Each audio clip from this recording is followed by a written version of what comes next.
Welcome back, Twisters. Today I'll be unboxing a Columbus Blue Jackets jersey and talking about the 20+ year jersey history of these Blue Jackets. Now, as you probably know, they don't really have too many designs in their 20 years, but nonetheless, there are some interesting notes about the branding, the logos, the little design decisions here and there, and I'll do my best to share that with you. Now, for those of you who are new to the channel, well, if you like NHL jerseys, be sure to hit the red subscribe button down below. I'm putting out weekly content and would love to have you along for the ride, certainly. So anyway, let's go ahead and unpackage this jersey right here. I don't know why my hands are being so silly. I haven't been filming in a few days. Anyway, here we go. Okay, so this package is coming from New York. I ordered it just a few days ago off of eBay. It was an offer on there that it had a buy it now price, and then it got discounted by a few bucks.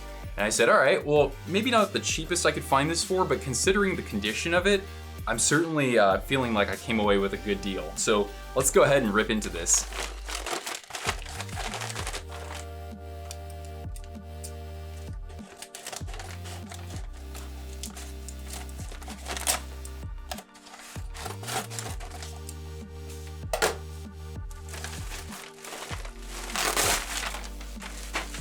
All right, good. Extra level of protection there.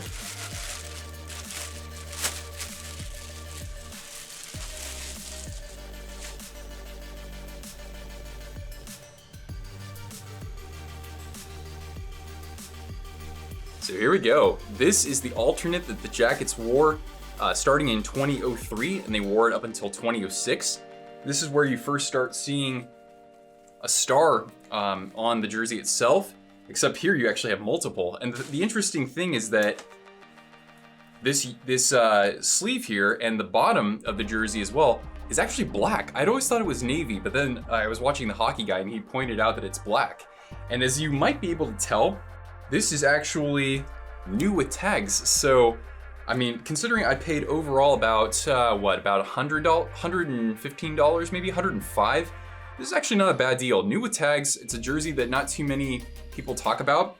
It's got these big old shoulder patches here. So you've got the original shoulder patch for the team. And then you have the full original logo that was used on the main crest of the jersey. So this was the alternate. And so by then the Jackets were still wearing that shoulder on their main crest or on their main home jersey. But this is the first time where you actually see the logo that they're currently using now. So kind of an interesting jersey with the black here. It's got that Columbus piping that we see in their current jerseys. And I'm certainly a fan of this. I like the laces. Everything looks to be in great condition as I expected it to be. And yeah, a really cool addition to this collection. So I'm gonna go ahead and put this on. Now this is a CCM size small. I usually wear a medium and I'll get a large as well now and then. So this might be a little bit slim on me, but considering the condition of the jersey and how it's fairly uncommon, I said why the hell not? Even if it looks tight on me, I don't care. This is a cool addition to the collection.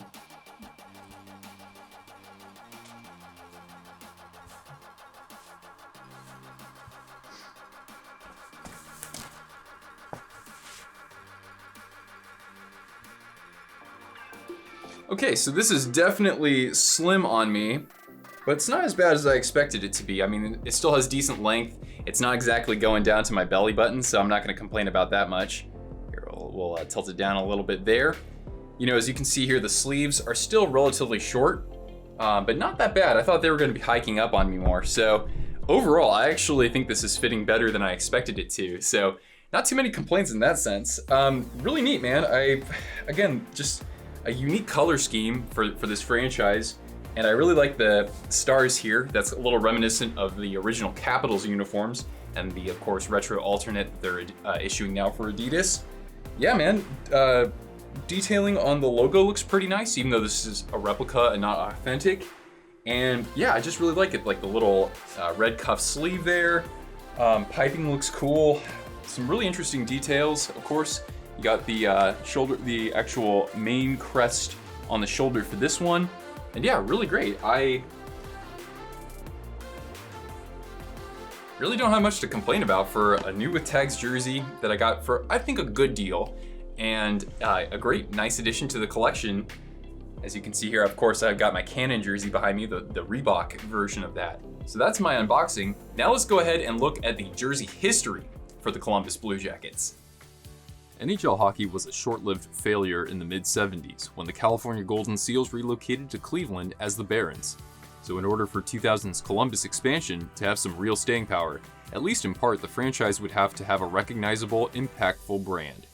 Central Ohioans submitted over 14,000 team name entries, and from there, the franchise narrowed the field to Blue Jackets and Justice.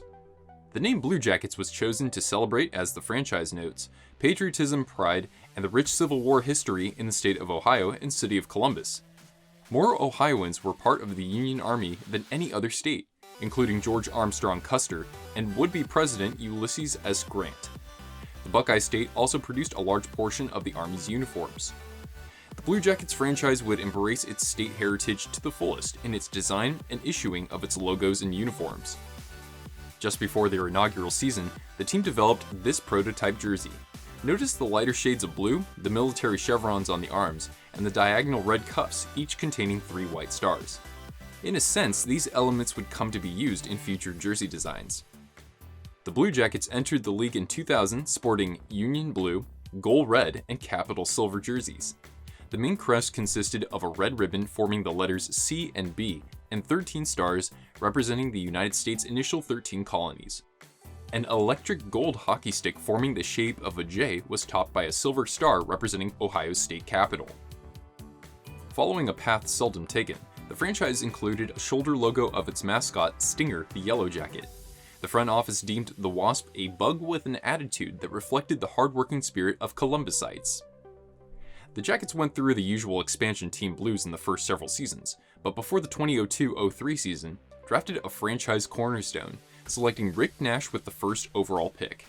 Fittingly on Columbus Day of 2003, CBJ unveiled some visual changes. They retired Stinger from the jersey and replaced him with 2 new shoulder logos. The first one featured a Civil War cap with crossed hockey sticks, while the other enlarged the original silver star and wrapped around it the Ohio state flag, cleverly forming the shape of the letter C. That same logo became the main crest for the alternate jersey I unboxed, though the original logo still appeared on the shoulder.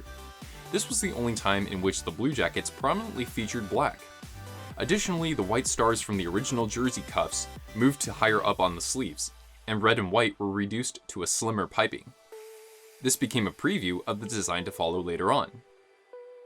Although the team only improved incrementally, Nash broke out for the first of his 7 30-plus goal seasons as a Blue Jacket.